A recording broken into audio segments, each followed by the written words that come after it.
മരണശേഷം നിങ്ങളുടെ ആന്തരിക അവയവം മറ്റുള്ളവർക്ക് ദാനം ചെയ്യാൻ നമുക്ക് വളരെ ഈസി ആയിട്ട് ഈ വെബ്സൈറ്റ് വഴി നമുക്ക് ചെയ്യാൻ സാധിക്കും. അതിനായി ഈ വെബ്സൈറ്റ് എൻ്റെ കമൻറ്റ് ബോക്സിൽ ലിങ്കിൽ ക്ലിക്ക് ചെയ്തിട്ട് നിങ്ങൾക്ക് ഈ വെബ്സൈറ്റിലേക്ക് പോകാം. ഈ സ്ക്രീനിൽ കാണുന്ന വെബ്സൈറ്റിൽ നിങ്ങൾ ക്ലിക്ക് ചെയ്തിട്ട് നിങ്ങൾക്ക് ഇതേപോലെ ഓപ്പൺ ആവും. ഓപ്പൺ ആയതിനു ശേഷം നിങ്ങളിവിടെ കാണാം രജിസ്റ്റർ ഫോർ പ്ലഡ്ജ് എന്ന് കാണാം. ഇതിൽ നിങ്ങൾക്ക് ക്ലിക്ക് ചെയ്യാം.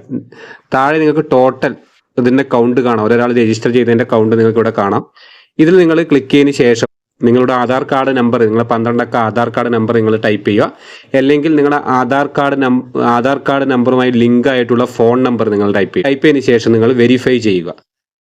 നിങ്ങൾ ആധാർ കാർഡ് നമ്പറും അതുപോലെ തന്നെ നിങ്ങളുടെ ഫോൺ നമ്പറും കൊടുത്തതിന് ശേഷം അതിൽ OTP നിങ്ങൾ കൊടുക്കണം. OTP കൊടുത്തതിന് ശേഷം ഇതേപോലെ ഓപ്പൺ ആവും. ഓപ്പൺ ആയതിനു ശേഷം നിങ്ങൾക്ക് നിങ്ങളുടെ പേരും നിങ്ങളുടെ ഡേറ്റ് ഓഫ് ബർത്ത് ഒക്കെ നിങ്ങൾക്ക് ഇവിടെ കാണാൻ സാധിക്കും. മൊബൈൽ നമ്പർ, അഡ്രസ്സൊക്കെ കാണാൻ സാധിക്കും. അതിനുശേഷം നിങ്ങളുടെ ഫാദറിൻ്റെ നെയിം, മദറിൻ്റെ നെയിം, നിങ്ങളുടെ ബ്ലഡ് ഗ്രൂപ്പ്, നിങ്ങളുടെ മെയിൽ ID, അതിനുശേഷം നിങ്ങൾ എന്താണ് കൊടുക്കാൻ, എന്താണ് നിങ്ങളുടെ ആന്തരിക അവയവം എന്താണ് കൊടുക്കാൻ ആഗ്രഹിക്കുന്നത് അതൊക്കെ നിങ്ങൾ ഇതിൽ ടിക്ക് മാർക്ക് കൊടുക്കുക. അതിനുശേഷം എമർജൻസി കോൺടാക്റ്റ് ഡീറ്റെയിൽസ്, നിങ്ങളുടെ നെയിം, നിങ്ങളുടെ പേര്, നിങ്ങളുടെ religion, member, total phone number, ഇതൊക്കെ നിങ്ങൾ ടൈപ്പ് ചെയ്തതിന് ശേഷം താഴെ നിങ്ങൾക്ക് കാണാൻ രജിസ്റ്റർ. ഇങ്ങനെ നിങ്ങൾക്ക് രജിസ്റ്റർ ചെയ്തിട്ട് നമ്മുടെ അവയവം, ആന്തരിക അവയവം മറ്റുള്ളവർക്ക് കൊടുക്കാൻ സാധിക്കും.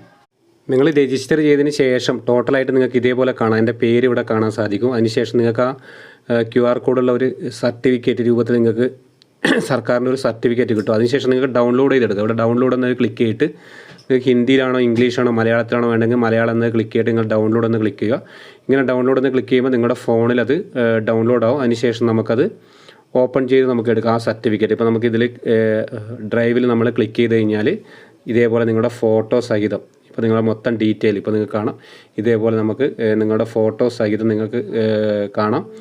ഇത് നിങ്ങളെല്ലാവരും രജിസ്റ്റർ ചെയ്യുക. ഇത്